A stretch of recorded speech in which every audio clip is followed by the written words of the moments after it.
Don't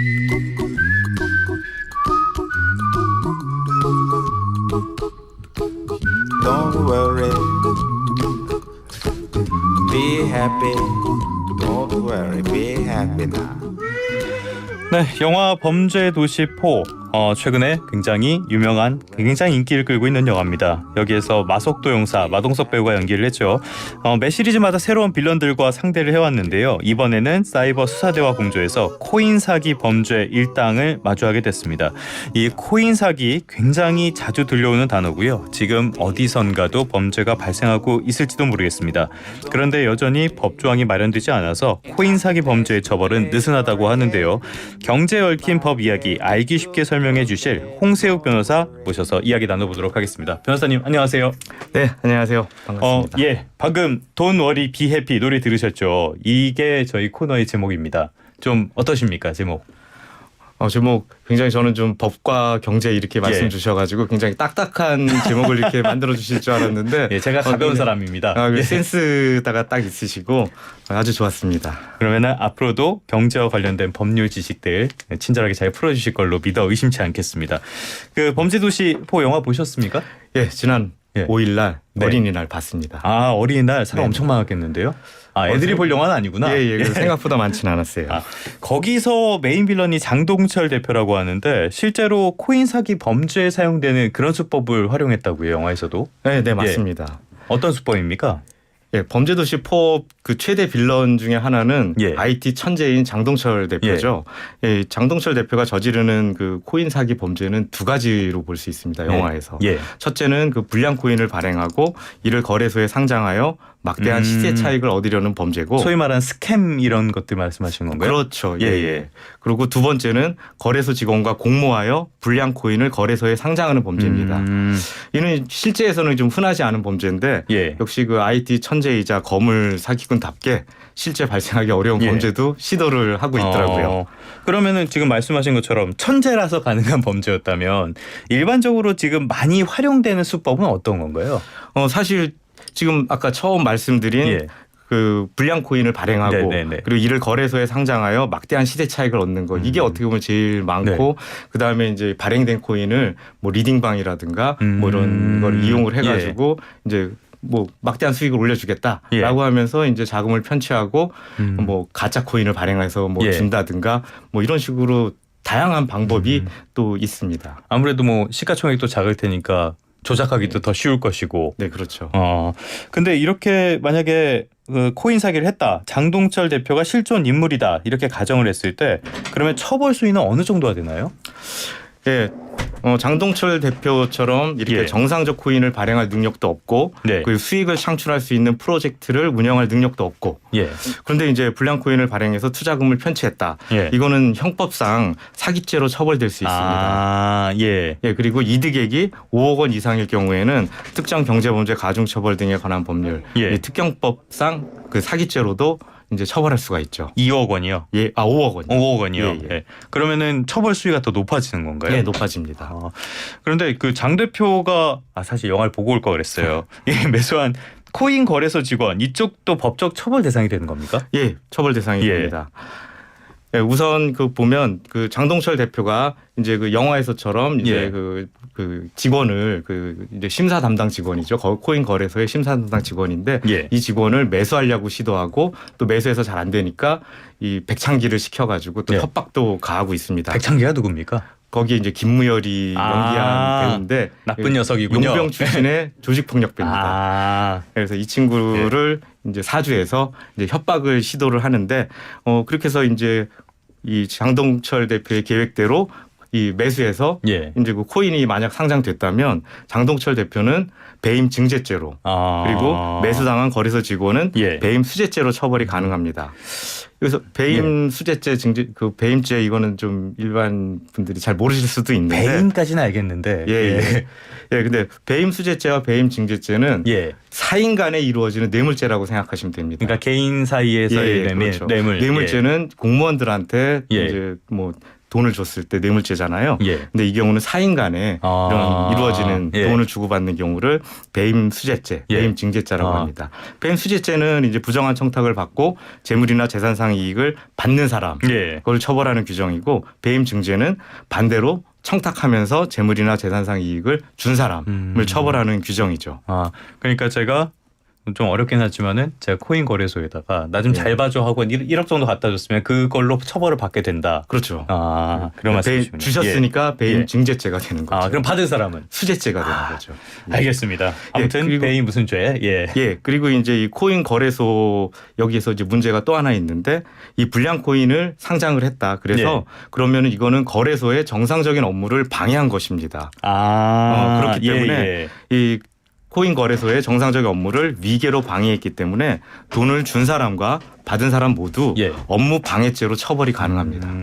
업무 방해죄까지요. 네. 근데 사실 이런 코인 사기가 굉장히 많이 알려지고 있고 우리가 모르는 사이에도 수도 없이 지금 시도가 되고 있을 것이고 그런데 실제로 이게 사기가 인정돼서 처벌하는 거는 많이는 못 본 것 같아요. 좀 과정이 까다롭나요? 예. 그 형법상 그 사기가 인정되는 것이 좀 까다롭습니다. 왜냐하면 사기죄가 인정되기 위해서는 좀 많은 요건이 충족돼야 되는데 우선 코인과 관련해서 몇 가지만 말씀드리면 이거 아까 앞에서도 잠깐 말씀드렸는데 이 코인 사기가 형법상 사기로 처벌되려면 이 범인에게 정상적인 가상자산을 발행하거나 상장할 의사나 능력이 없었다. 이런 요건이 충족돼야 됩니다. 근데 이 요건을 충족하는 것이 현실적으로 좀 쉽지 않습니다. 쉽지 않은 게 아니라 불가능해 보이는데요. 그 정도. 그래도 검찰에서는 끊임없이 시도하고 그리고 실제로 이제 이루어지는 기소까지 이루어져서 이제 처벌까지 이루어지는 경우도 있습니다. 근데 쉽지는 않다. 쉽지는 않습니다. 그리고 쉽지 않은 이유 중에 또 하나가 피해자들의 피해액을 증명하는 게 또 어려워요. 왜냐하면은 피해자들이 매수한 코인은 대부분 그 거래소를 통해서 취득한 것인데 거래소에서 매수한 코인은 이 범죄자인 발행인이 이제 판매하는 게 아니라 중간에 거래소에 제3자가 껴 있죠. 그렇죠. 이 제3자인 매도인으로부터 취득하는 것이기 때문에 이걸 과연 피해액으로 인정할 수 있느냐 이게 좀 쉽지 않은 문제고 또 이 사기가 인정되기 위해서는 피해자들의 손해 그리고 가해자들의 이익 간에 인과관계가 인정돼야 되는데 아까 말씀드린 것처럼 그 거래소에서 매수한 코인의 경우에는 범죄자인 발행인으로부터 직접 취득하였다고 보기 어렵습니다. 그렇기 때문에 이 발행인이 재산상 이익을 직접 취득했다. 이렇게 보기가 좀 어렵죠. 그래서 코인 사기를 형법상 사기로 처벌하는 게 좀 어렵습니다.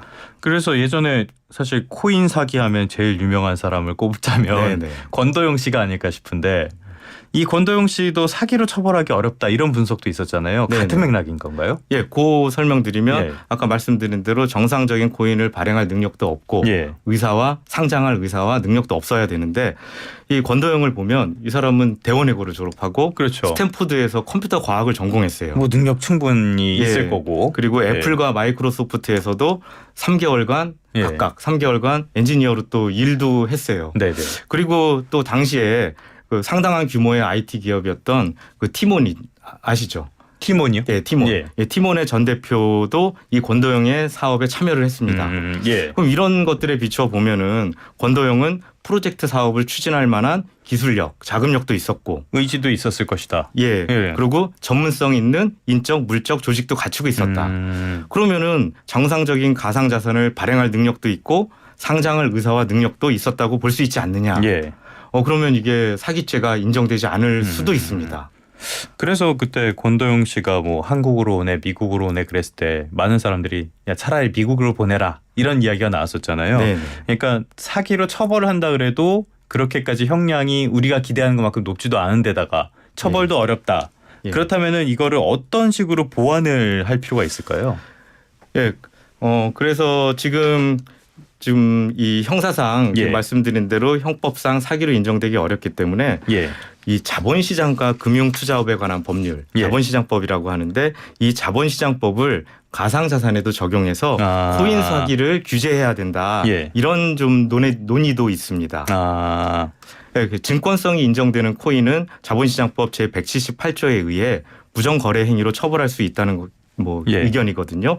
근데 이제 부정거래 행위는 뭐냐면은 이게 금융투자 상품의 매매 그 밖에 거래와 관련하여 부정한 수단, 계획 또는 기교 사용, 그리고 중요 사항의 허위, 부실 표시 등 이런 방법으로 금전 그 밖의 재산상 이익을 얻고자 하는 행위를 규제하는 법률인데 이 부정거래 행위는 실질적 침해를 요하지 않는 위헌범이라고 합니다. 그 무슨 말인가요? 그러니까 결과가 발생하지 않고 재산상 이익을 뭐 취득하거나 그리고 그 손해를 발생하거나 이런 실질적인 그런 손해가 발생하지 않는다 하더라도 발생할 위험성만 있다면 부정거래 행위가 성립한다는 얘기이기 때문에 형법상 사기에 비해 이 범죄의 입증도 용이하고 그리고 처벌도 쉬워집니다.